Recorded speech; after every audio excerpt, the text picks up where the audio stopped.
We are live, Proline TV, the R-Lads Football Network, for another week of previewing the upcoming college football season.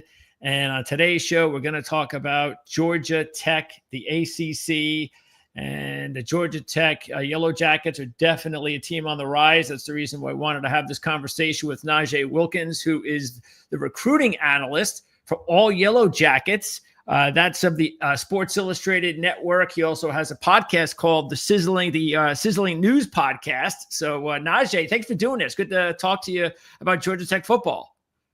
Yes, sir. Thank you for having me. I'm super excited to talk about the Yellow Jackets, the chances they got this season, and everything that's going on with the program. Yeah, it's an exciting time, and especially when any program like Georgia Tech, who's not used to being, at the upper level of a big conference like the ACC, has themselves, a really special quarterback. You want to take advantage as best you can before that quarterback leaves. Is this Haynes King last year, or does he have another year of eligibility? This is it. That's right. Yep. So hopefully they'll be able to have themselves a really big season. All right. So we're going to talk about recruiting, transfers. We'll take a look at their schedule. And don't forget, if you have any questions or comments on the live broadcast, just let us know what you have in mind. And if you're just watching on demand, don't forget to take a look at the link in the description. This where you can find out all about Georgia Tech, following Najeh, whether it's his social accounts, of course, the podcast, and his articles as well. All right. So let's start, first of all, with the coaching. I noticed that there were some key coaching changes doing research for this interview. Tell me about that. Yeah, so they added obviously some new guys in, right? Darius Eubanks, he comes in, obviously linebacker coach. He's a big part of what they're trying to do, this upcoming season. And then they got a new defensive coordinator. The defensive coordinator that they formerly had, he's off to the Baltimore Ravens. So they brought in Blake Gideon, who is an exceptional get for the program, in my humble opinion. You go look at the work that he did with Texas in building up those guys, right? Jahdae Barron, first-round draft pick, right? He's going to obviously play for Denver. You look at how he built up Michael Taft, who was really an unknown player, but look at how good he is now, all SEC selection, going into this upcoming season. Probably is going to be a draft pick, obviously, this time come this time next year in April, right? So this is a guy that knows how to develop talent at an elite level. And then they brought in guys from the portal, which we'll talk about here in a little bit. So I think with his defensive mind and his prowess of what he was able to accomplish over that term in those years, it says a lot. And remember, Jahdae Barron was regarded as one of the best cornerbacks in college football last season and won a bevy of awards. Okay, so how about, you mentioned some of the losses. Were there any significant losses as far as the staff was concerned that you think might be a problem? No, I honestly, I don't think so. Like I said, their defensive coordinator, they were building something special with him, but I don't think it's going to be anything catastrophic with the staff. I think Coach Key's doing a good job. He supplemented the guys in. He added a new recruiting specialist that's coming into the ranks as well, that's helping him out. And the coaching is doing a phenomenal job across the board, offensive line, defensive line, to develop these guys and bring in the right guys they want for their program. And will they keep the same scheme on defense? They may run more of a multiple look, I think. Obviously last year, they were running that kind of predominant, that 4-3, or that 4-2-5. I think you might see a multiple defense, because the only reason I say that, when you look at the scheme, and obviously he wasn't defensive coordinator last year, but you look at the different things that Texas did, I think you're going to see kind of the same thing, the blitzing in the box, that safety coming down, playing in the box, obviously gets runs. I think you're going to see a little bit of everything with his defense. So I'm going to say a multiple look, in my opinion. Okay, yeah, we have the 4-2-5 right now as it stands. Camp will be coming real soon. Media days in just a couple of days as well. So you'll probably find out a lot more there too. Okay, let's talk as far as the spring. Let's talk about that. Were there any significant stories to come out of the spring? Positive, negative, any injuries, anything like that? Well, there's a couple of people that did not play. Obviously, I think it was more precautionary, right? They're stud receiver, who everybody likes, obviously got a 92 overall rating in the new EA Sports college football game, and that's obviously Dean Patterson and Eric Rivers. They loved them. I think it was Eric Rivers that got the 92, Patterson probably an 88. But those two guys from FIU is going to help this team tremendously. Remember, their biggest loss was Eric Singleton Jr., who went off to Auburn, right? Number one receiver. Remember, he was a freshman All-American. Guy is a stud. But they replaced him with two FIU, and also Malik Rutherford at one point had hit the portal as well. but they were able to convince him to come back for his final season. So those were obviously some of the big losses on the offense. They bring back King, obviously, you know about Jamal Haynes. And then another big addition, I would say, is Malachi Hosey. I know we'll talk about it more here in a second, but he was big because he was the top back at UPenn, rushed for over 1,000 yards this past season and ended up winning Player of the Year awards as well. But as far as losses, to go back to what you said, definitely on the receiving core. And then obviously they lost a few guys on the back end that hit the portal as well. Okay. But overall, as far as the from last year to this year, no major injuries of concern or anything like that. Everybody, as far as you know, be ready to go. Yeah, just precaution. Obviously, keeping Rutherford out, not playing. Obviously, you know, not Rutherford. Obviously, not playing Patterson and Rivers. But no, nothing major. But the major storyline is Zion Taylor. Nobody really knows that name unless you're inside the program. But he had a really, really good spring for the Yellow Jackets. Wide receiver, came from Parkview. But just he embodies what Georgia Tech is, right? And the reason I say that, he could have easily left, but he went and decided to keep grinding it out. And eventually, he got his shot. And he had probably one of the best, you know, springs, I think, of all the players there. And he really shined, and the coaching staff loves him. So that's a player to watch. And they also got DeBron Gatlin from South Carolina. He's going to be a player. I don't know how much playing time he will get, but just look at him in different roles to kind of help them out. He also had a really good spring. Okay. Yes, let's, before we get into transfers, holdovers and such, let's talk recruiting. Yes, so I noticed the last couple of years, the recruiting has really started to get better here with the program. And that's what happens, I guess, when you have some success. Not all the time, but that's where the recruiters come in handy. And looks like they're doing a good job.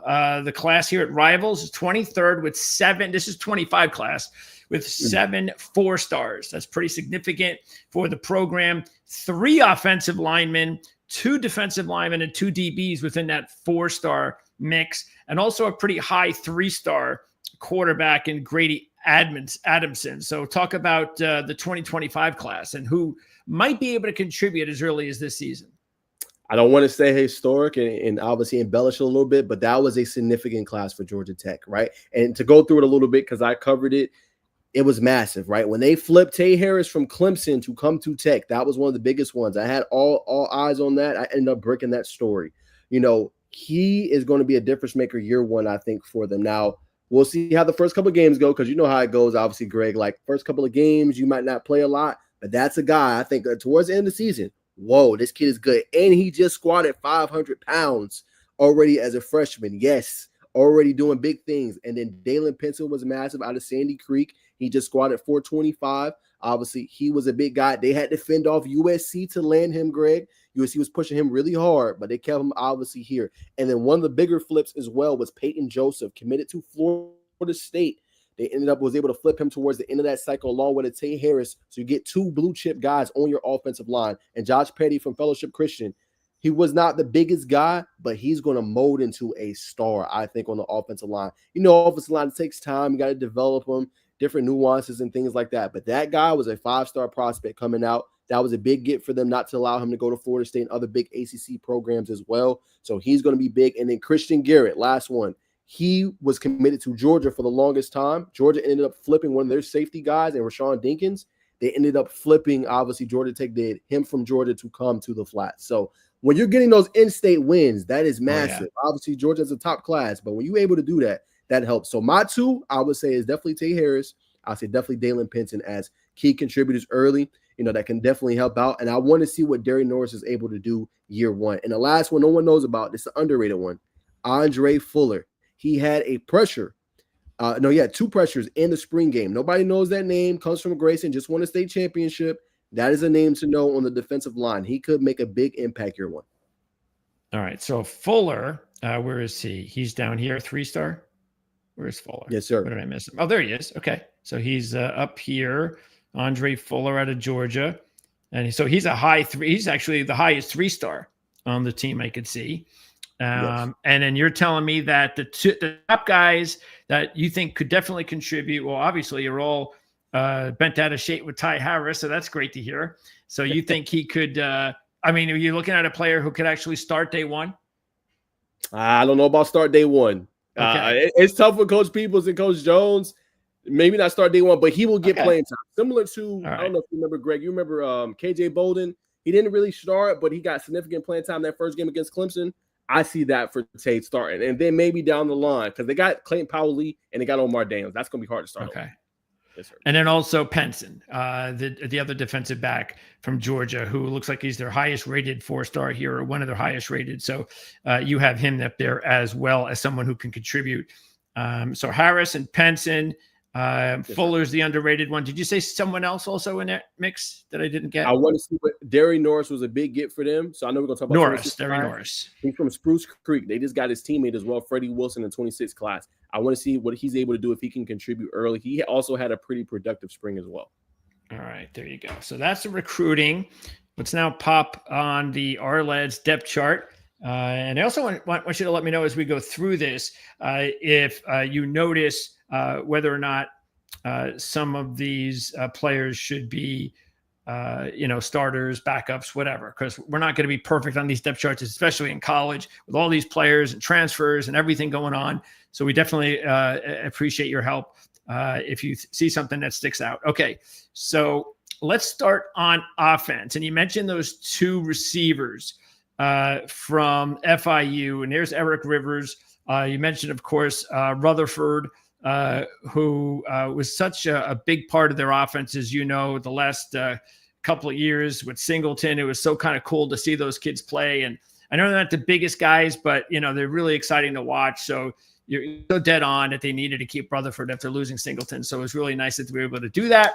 So talk about we'll start at receiver because it looks like they've got several transfers that are coming in, including Eric Rivers, which will be really important with the loss of Singleton. Yeah, 100%. So like I said, those guys that's going to be big is obviously Eric Rivers. So you guys got that 100% right. He's going to play start. They really like him. They like his upside. They like his speed, his deep ball threat ability, his ability to catch passes and go down the field deep. So he's definitely going to start. The interesting part is the Z, as you mentioned here. I still believe it will be Dean Patterson at the Z, but they love Isaiah Kenyon. That is another name to know. He's going to get significant playing time this year. He is big, massive receiver. So Tech has been known for kind of having those smaller, kind of shifty guys. Yeah. They got some big boys now, and Isaiah Kenyon is another big boy. Expect for him to be used in the red zone. And again, that's just now. Fall camp, it could change. Maybe it is Kenyon, but as I know now, probably going to be Patterson at the Z, with obviously Kenyon getting a lot of time, rotating those guys in, and obviously Rutherford will have that other boundary spot as well. Okay, so it sounds like you think that this is a pretty deep group. Without Rivers, Kenyon, Rutherford, Patterson, and Taylor. They got Bailey. Another name nobody's talking about. He just squatted, I think, over 500 pounds. Bailey Stockton. No one talks about that name. That name just gets swept under the rug. But that's a guy, consistently third and long or third down. You need a guy to get that first down yardage. He is him. He's the one to get the ball to. He's like a Wes Welker in the NFL, right? Adami Amendola. Get the ball to him. You're going to get a first down every single time. He's going to have a role as well. Okay. Do you think that Rakeem Smith should be ahead of him in the depth chart? Probably not. I would probably go Bailey Stockton. That's just me personally, because they love him. They rotated him a lot last year. I think it'll be the same. He'll definitely get some playing time. I'll probably put Smith after him, in my opinion. That's okay. All right. So there you go. That's wide receiver. Now let's talk about the other skill position, because you mentioned the kid, Hosley, to back up Haynes. And that's going to be really important because of Haynes King ability to not only throw, but run. That's what really makes Haynes King a special player. And I think what's really going to be important too is that, and I know he's going to run, he's going to have his runs, and there's nothing you can do about it. That's what makes him a really special player in college, Haynes King. But maybe if he can, at least in certain situations, spread out the opportunity to just hand the ball off more. And I'm just saying, because the wear and tear on his body, you see him missing games here and there. We saw how important it was and how it really hurt the program last year when he missed those couple of games. And they've got two really good backs now, especially Haynes. The thing is, on the surface level, it's going to look like two really good backs. This is one of their deepest running back rooms they've probably had in the tenure of Brent Key. Now, Key's been on record of that. Jamal Haynes has been on record of that during the spring, saying that. No one talks about Traylon Maddox. Bulldozer, 6'2", athletic, physical, can run in between the tackles and has that burst of speed to get to that second level quickly. In the spring game, another standout, J.P. Powell, came in. Mind you, he just graduated in December. He ran for over 40 to 50 plus yards in the spring game. So They are so deep at that position. And we didn't even talk about the veterans with Chad Alexander and obviously freshmen coming in, Shane Marshall. They are so deep there. And it's going to help because last year, no one knows this, but Jamal Haynes was dealing with nagging injuries, right? Those hamstrings and things like that. He's going to be able to be so fresh because you got Malachi Hosley who has the experience, right? He knows what to do. And then he's going to be able to keep him fresh. And then let's say it's late in the fourth quarter, Greg. They need to throttle the team down. They need to take away some possessions and bleed that clock. They got a bulldozer and Traylon Maddox that's going to be fresh that they can go in there and win the game and ice it along with Jamal Haynes and Malachi Hosley. They are very deep at this position. Okay.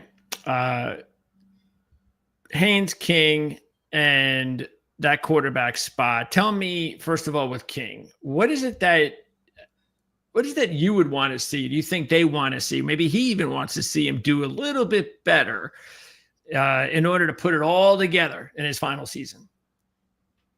That's a great question. This is going to sound weird, but I'm just going to say stay healthy. Yeah. That's where I'm at. Just stay healthy. If he can stay healthy, the sky's the limit to me. Last year, okay, what was the big question from obviously 2023 to 2024? Take care of the football. He had so many interceptions. Remember that Clemson game? He had 4 interceptions in that game on the road. He brought that number all the way down to like 2. So like taking care of the football, not forcing the ball, taking what the defense gives you. You know what I'm saying? Making the big plays when it's there.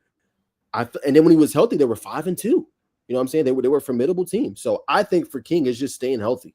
I think he's quick. He's fast. He knows how to run the RPO game very well. He knows how to look at his reads. He can throw the deep ball very well. He's good in the intermediate.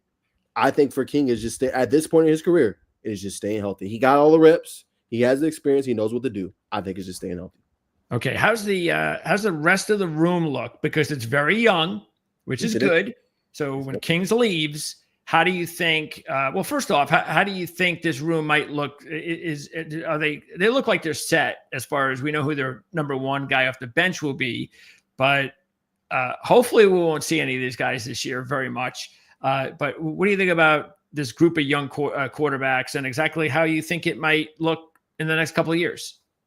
It's a very good stable, right? Their guy, as you know, is going to be Aaron Follow, right? That's going to be kind of the predecessor, the successor, obviously, after King is gone, right? Obviously, he's very accomplished and decorated in his career. He's won, I think, 2 or 3 state championships here in Georgia with Prince Avenue Christian. So he's played in the big game. He's won the big game. We can go back to NC State. Game on the line. They need a drive. He goes down, wins the game with his feet, with his legs. No one talks about his legs, but he's a true dual threat guy. So he's going to be ready to go. And he has been kind of that USP, that unique selling point, obviously, for Georgia Tech, when you look at the recruiting for this next class, right? You look at 2026 and guys they're getting, right? Darnell Collins, right? You look at Jeremy Winston. You look at Kentrell Davis. Next year, 2027, they already got a guy that's a 4-star player off the board, and Jordan Christie from Southwest DeKalb. So just having Philo is helping them get big-time guys that want to come to Tech, not only just playmakers, but also guys on the offensive line.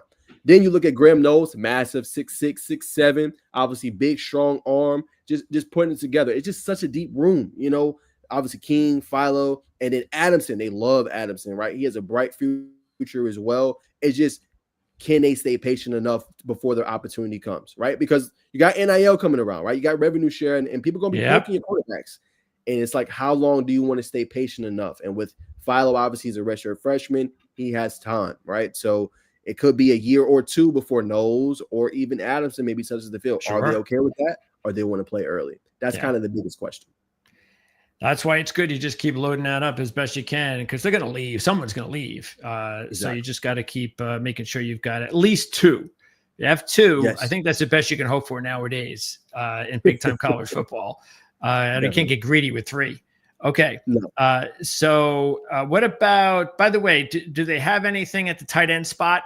They lost a big guy. So is there someone that could come up and replace the production? How do they look at tight end? Tight end, they look pretty good. I think you were spot on with this roster. Obviously, Brett Seether's a guy they really like. I think Luke Harpring is going to be that sophomore you see, obviously, take that next step this year. He had a really good game against North Carolina and that went on the road. They're going to feature him a lot more. And then they got JT Byrne, obviously, from Wake Forest to kind of come through and kind of solidify that position and obviously beat them, if he can stay healthy and things like that. But this is another unit. It's probably not like their most talented, but it is a unit that can produce, has good experience, knows what to do. And for the tight end, they really want you to be able to block. They want you to be able to block, run different H-back formations, and then when it is time, be that safety blanket. So another part that you want to see with Tech is that intermediate. So if that deep ball is not there for Rutherford or Rivers or Patterson, they can dump it off to a Seether or a Harper, and they can get good yards. So another really good group experience. I think they'll be fine there as well. Okay. Just no standouts or anything like that. Yeah, nothing crazy. Okay. All right. Offensive line. And this is definitely where it all starts with the Brent Key offense. And they had a really good experienced line last year. They lost a couple of big-time players for the program. So it looks like here they're adding Will Reed. Is that the case? Will he start at right tackle? They added a few freshmen, but freshman offensive linemen rarely start, even though, as we said, 4 stars, so that's good for the future. So how's the offensive line looking right now? So that I think that's still, they're going to just be kind of that work in progress, still, figuring things out. Obviously, you got it right with Ethan McKinney. He's going to play. He's going to start. Joe Fusal as well is going to be another one that's going to start for them. And then Keelan Rutledge is their all ACC guy, right? And then when you look at obviously center and you look at obviously right tackle, right? They brought in Malachi Carney as a piece, obviously from South Alabama, to kind of help with depth.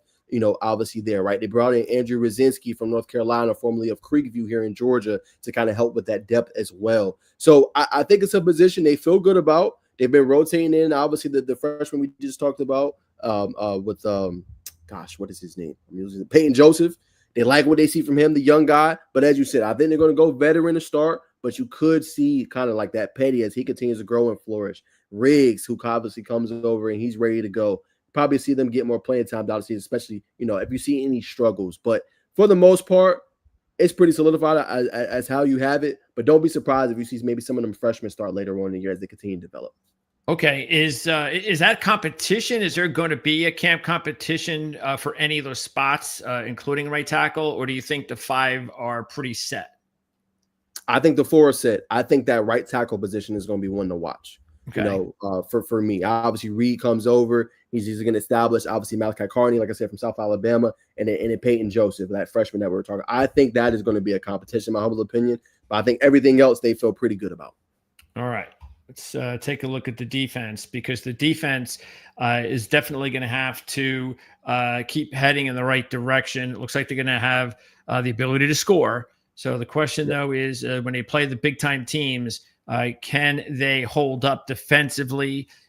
Possible here. Looks like we've got 4 transfers potentially starting, and a lot of transfers, by the way, it looks like here, thrown into the 2 deep. So how many of these transfers do you think will end up starting?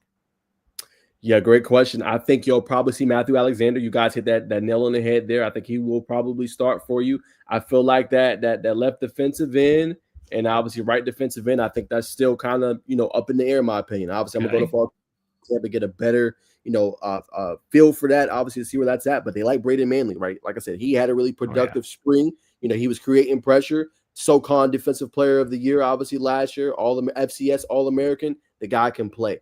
The key here, and we'll just start with defensive line before we go to other positions, they need to get pressure. They was one of the worst teams in creating pressure in sacks last year.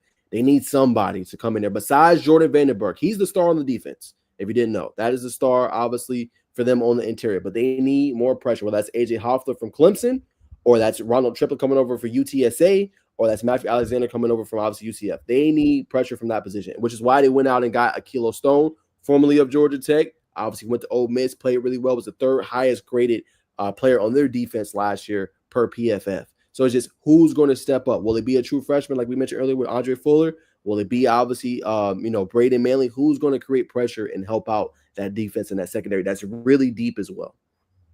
Well, what do you think from what you've seen, whether so far this season or from what you've heard, what you know about these kids coming over? Who are you the most excited about? I'm excited about Manley.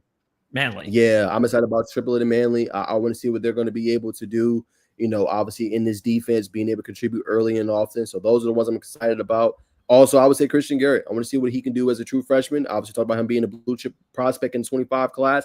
Can he help? Will he be able to spell, obviously, Jordan Vandenberg when he comes out of games? Because that's the key, too, Greg. When they go out the game, does that production drop off, right? Yep. We cannot have that. Like, if Tech is going to be a good team this year, they cannot have drop-offs when Vandenberg's not in the game, or Triplett's not in the game, or Matthew Alexander's not in the game, they still got to be able to have that high end production. All right. What about the rest of the units starting? And well, let's just talk about the back seven. Yes, so Efford, he definitely sticks out. They really need a big year from him, right? Yeah, he's been good all across his career. He dealt with a couple of injuries last year, some nicks and different things like that, but he's been their leading tackler. He's a guy that is really good at being in the box, right? Really good at disguising and seeing what's about to happen, right? The biggest thing with the linebackers where they've struggled, Greg, is in coverage, right? That intermediate part of the field, right? You go back and look at Elijah Arroyo of Miami last year. He went straight across the middle and he was gone. Now, he's an elite player. Don't get me wrong, but that's where they struggle, right? I'll give you another game. Orton Gaston lit him up. Obviously, same kind of thing. That intermediate part of the field, 2 touchdowns, nearly 100 yards receiving. So that's the kind of part to see if they get better. A name to know here, obviously, EJ Lightsey is going to start. Kyle Eaff is going to start. It's solidified.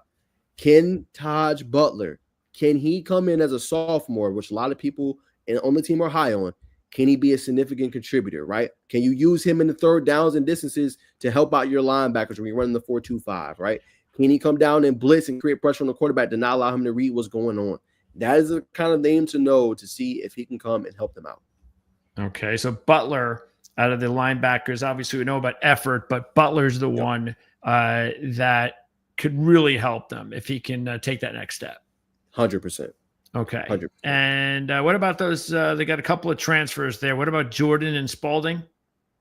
Yeah, so obviously Melvin Jordan, he obviously comes over, this past offseason, had a pretty productive spring as well. He was solid, but like I said, he'll be in that reserve role. So similar to Taj Butler, obviously special teams role coming in, obviously spilling, different downs and distances, obviously for Lightsey and obviously Effort. How much can he help out? And Cayman Spalding, same kind of thing, reserve role. Obviously, we'll see kind of the impact he'll have. But yeah, those two will kind of rotate in essentially. All right. And what about the secondary? How is the secondary? It looks like they have up to potentially anywhere from 4 to 5 transfers that are going to make a difference. And also Tay Harris, who you spoke about pretty highly. So first the holdovers. Who's the best out of the holdovers? The best, in my opinion, call it a hot take if you want to. Amari Harvey, I think, is going to establish himself as one of the top corners in the nation this year. I really think so. I think this is a top unit in the ACC. I think you're going to see, who's one of the best secondaries? I think you're going to see Georgia Tech. It goes back to the pedigree that we talked about, Blake Gideon, obviously, and what he was able to do at Texas with those guys. I think you're going to see the similar thing with the development. They've already talked very highly of him, how he's obviously letting them see the field, the film study. But Amari Harvey is a guy physical at the point of attack. He can press, right? He's really good with the ball in the air, getting his head turned around and putting a play on the ball. I think you're going to see Georgia Tech, another area that you want to watch for this year that they struggle a little bit with, creating more turnovers. I think Harvey's a guy that you could see get 3 or 4 interceptions this year, probably 5 to 10 pass deflections. That is a name to know in my humble opinion. I think he is primed for a big year. Okay. Now, what about the new guys? You already talked about Harris. So it looks like Gilmore. I mean, is he, do you think Gilmore or White, is that a battle for the top spot at nickel? And who do you like the most? Who do they like the most as far as the transfers? Yeah, man. I mean, obviously, when you look at the nickel spot and helping them out, obviously, I like Daquan White a lot. Kelvin Hill, he played at UAB. Obviously, he had a really good, productive, career with them. Obviously, his freshman season, getting obviously 10 starts. So just who emerges, and that could be, to be honest with you, Greg, a position that rotates right a little bit, right? Obviously, Daquan White, he was a freshman All-American at Eastern Michigan. Played 2 seasons there before coming down. He's a hard hitter. You know what I'm saying? He reads and reacts very well. Savion Riley obviously comes over from Colorado. He's another guy that has a lot of experience and things like that. So I think it's a position that you'll see that kind of go down towards the wire, them kind of rotating in and to kind of see who establishes. But I think they like the depth there, which is why they got so many transfers, Greg. Remember, go back to that Georgia game, right? They were flying.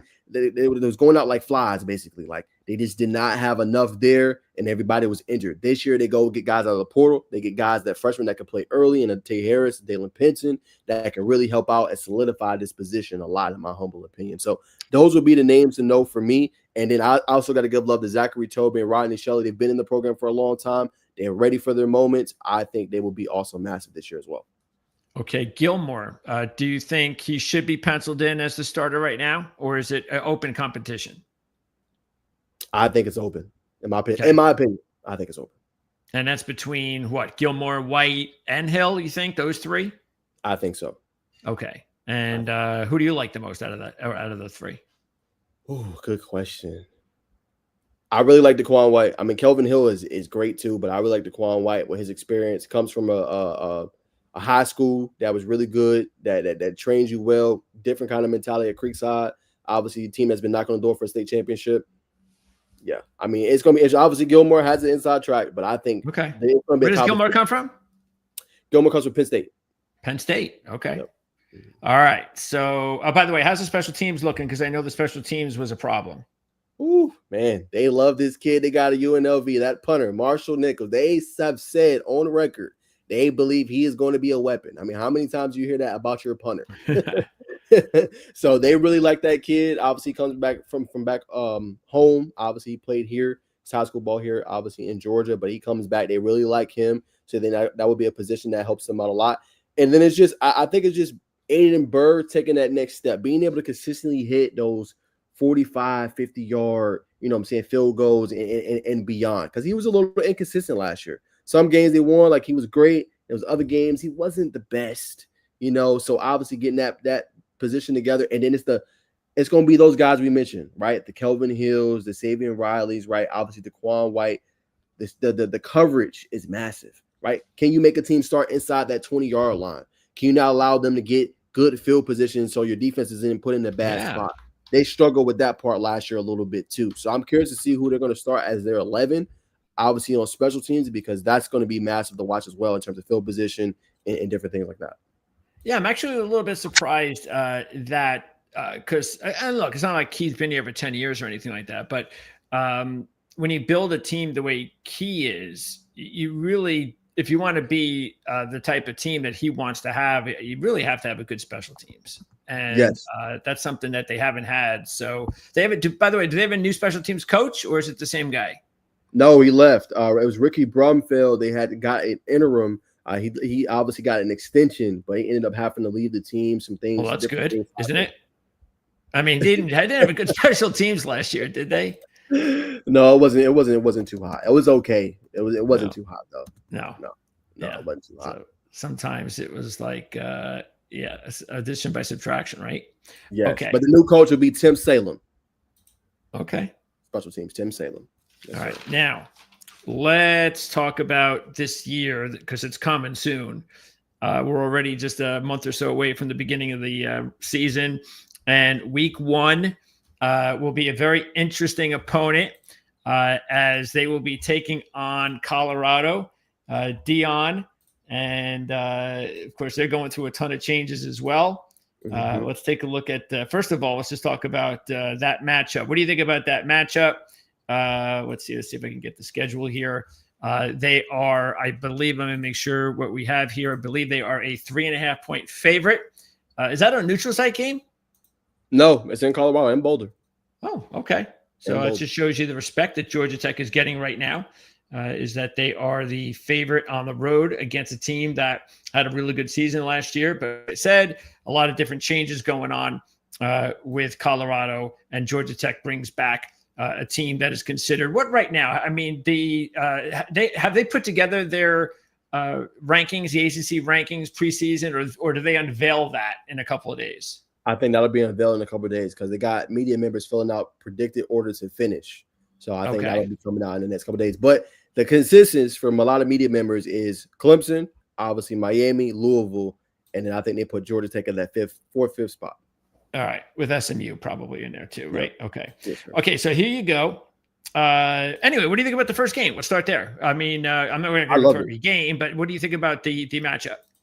I love it. I like you said, to go back to your point about obviously them getting more attention, obviously them getting more respect. Because think about it, this game is at 8 p.m. on a Friday night. A lot of high school football is kicking off at this time, right? Obviously, the beginning, they put them in a primetime window on ESPN. That says a lot, right? They could have easily put this game somewhere else. That says a lot about the respect that I think Tech is getting, in my opinion. But to break down and talk about the matchup a little bit, right? Obviously, you go on the road. You're playing Colorado. No more Travis Hunter, right? No more Shedeur Sanders. Who's next in line? They go get the 5-star. Obviously, he decommitted from USC, ends up committing to Colorado, and you got Caden Salter from Liberty. And the crazy thing is, Coach Prom just said recently in his press conference, right?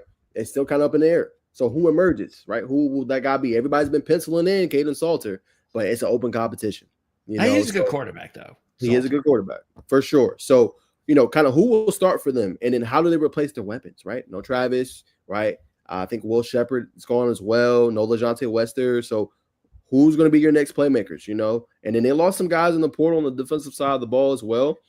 So, how do they replace some of that talent? They've been recruiting pretty well in this 25 or 26 class as well, landing some guys. Rodney Colton here from obviously Noonan, obviously landed Preston Ashley, but it's going to be interesting to see defensively how good they would be after losing some pieces. Obviously, saving Riley, who's now at Tech. And last but not least, offensive line. Spearheaded by Jordan Seaton, but Cash Cleveland left for Texas Tech. Will they have enough pieces in the portal to be able to help that part out? But if you're Georgia Tech, you make this easy. Throttle it down. Make them, for 4 quarters, have to stop your rushing attack. Stop the running game. Yeah. Simple. I agree. Because I don't think Colorado can. Exactly. So you throttle them down, and then when they go and they over pursue and they throw 9 in the box, you kill them over top with Malik Rutherford and obviously Dean Patterson and Eric Rivers. Yeah. All right. Let's take a look at the schedule because their win total is only 7.5, but it is minus 150. So they're leaning towards 8.5, but it's 7.5. And let's see if they have 8 wins in them based on the schedule, because the schedule is not as tough as last year, correct? This is a little bit easier to handle. Precipitously easier. Yes. It's not even the same. There's about 3 or 4 make it or break games for them this year compared to like 5 or 6 last year. All right. So we got that game. They're already a road favorite. You've got that. That's an easy one. Well, how about this? Having Clemson already 3rd game of the season. And this one will be a home game. So, yeah, what do you think about this matchup here, week 3? How have they played and fared against Clemson recently? So it's been up and down. Like I said, that one game we talked about, 2023, he threw 4 picks. Like Clemson ran him out of the gym, ran him off the field, right? And Clemson's been they're the power. If you want to know how good you are, it's beating Clemson. Clemson's won 8 of the last 10 ACC championships. Tells you all you need to know. Yep. Clemson has one of their best rosters they've probably had in Dabo Swinney era. I mean, I could break it all the way down, right? Cade Klubnik, they got Gideon Davidson, who's really good, right? TJ Moore, Antonio Williams, Bryant Wesco, right? Defensively, they're bringing back TJ Parker, Peter Woods, Sammy Brown, Avion Terrell is considered one of the best cornerbacks. It's a tough matchup, but you can send a statement to the college football world if you win that game at home. And the thing with Coach Key and obviously Georgia Tech, they have a winning record against top 25 opponents at home. So they handle their business when they play these top opponents. We can go back to last year with Miami, number 4 team in the nation. Oh, yeah. They beat them in that game. Yes. Oh, you did. Nice. Oh, yeah. I really, why do you think I had you on? I really like Georgia Tech. I like their team this year. I fell in love with King after the way I saw him play last year, his first year. And I know Texas A&M is probably just shaking their heads about letting him go. But yeah, I get it. He did not play well for Texas A&M, but he was a young kid. But for Tech to be able to get this kid as talented as he is, and now he's blossoming in front of our eyes. I love those dual threats, and he is a legitimate top dual threat. As good as there is in the country. So yeah, I think this is a game that clearly probably goes down to the wire. And it's just going to be a matter of whether or not Georgia Tech can make the big plays that you're going to have to make if you're going to have that special season.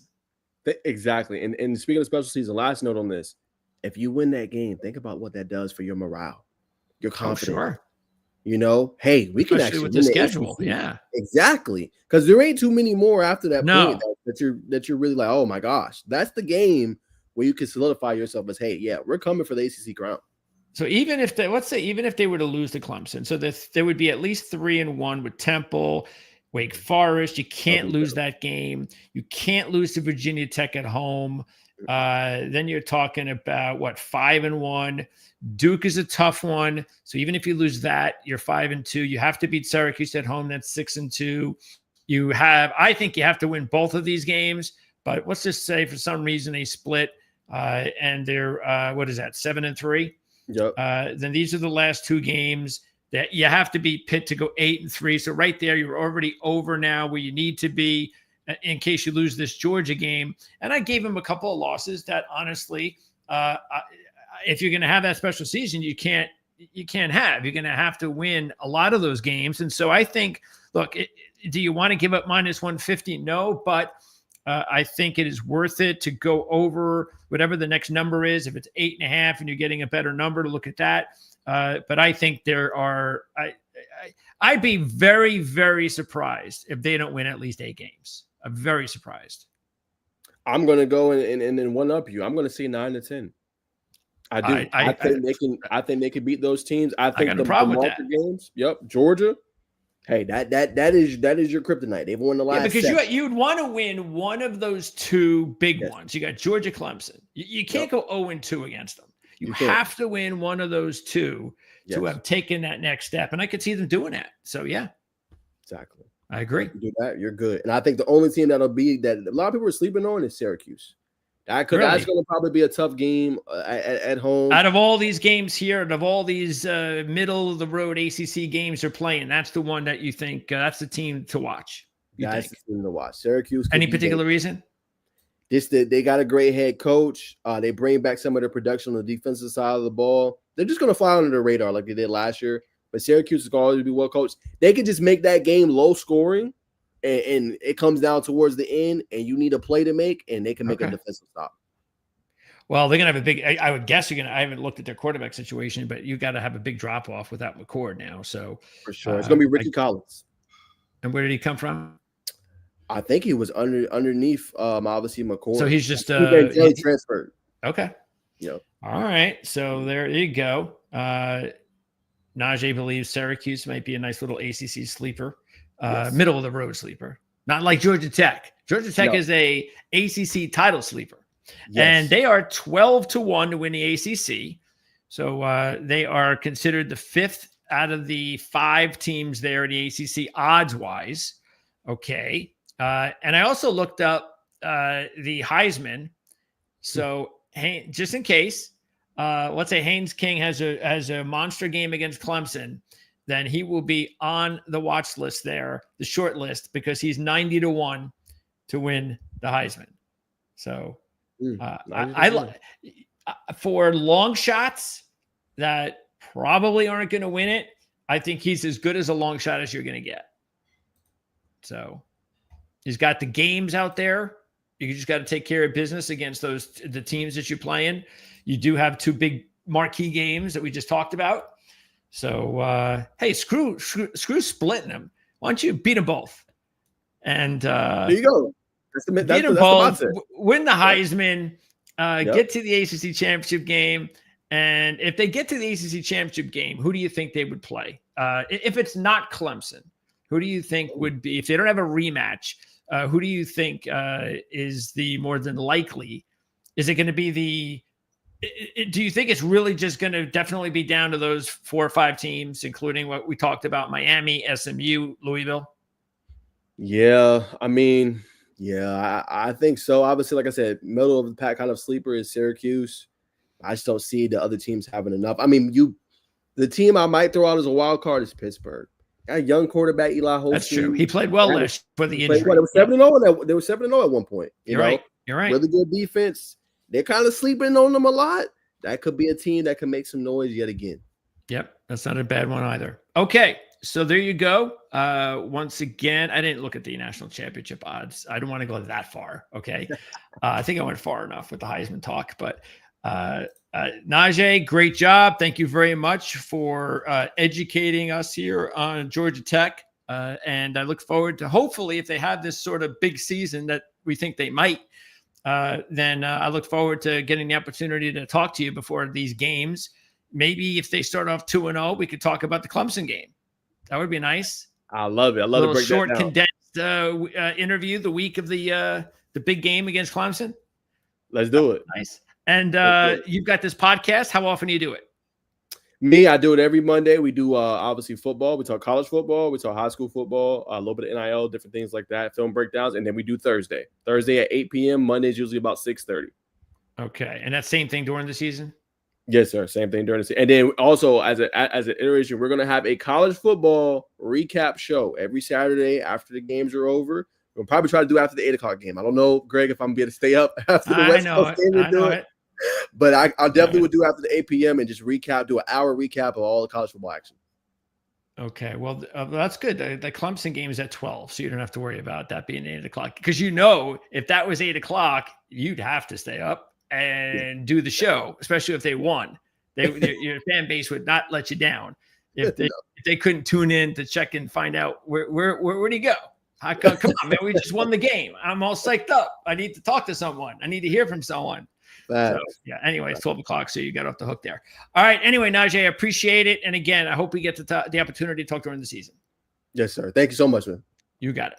That's it for our interview, talking Georgia Tech. We'll be back again later in the week.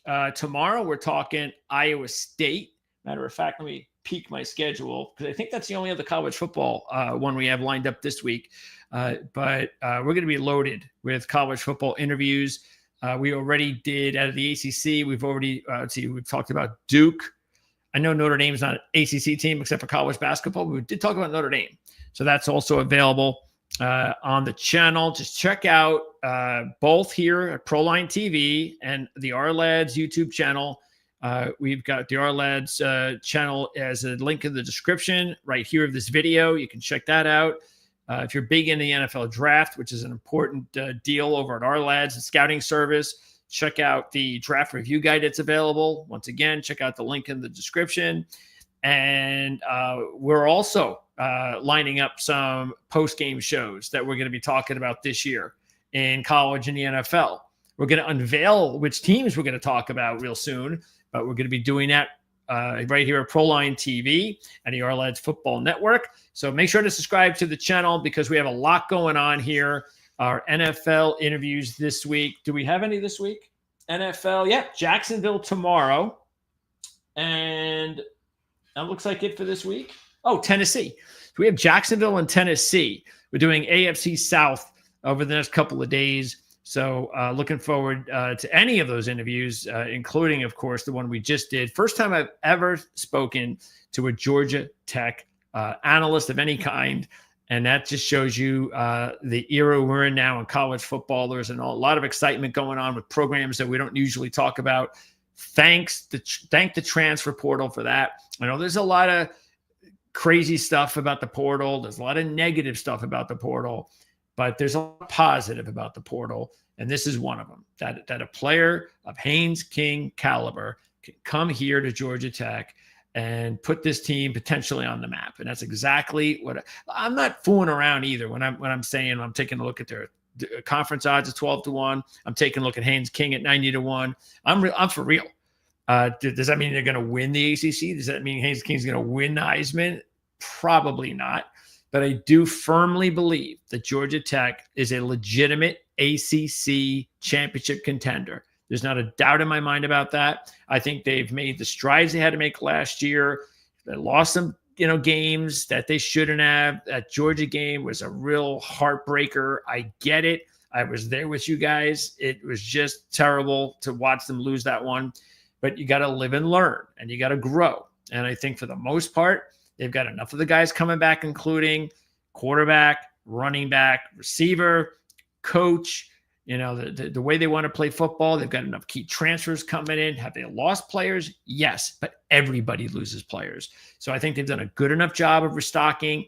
And most of all, they have one of the better college quarterbacks. Now, it's a big difference when you want to say, hey, how is Haynes King as a pro prospect? How does, Sellers? That's another real good dual threat. I hear he could be anywhere from a first-round pick to, a third-round pick.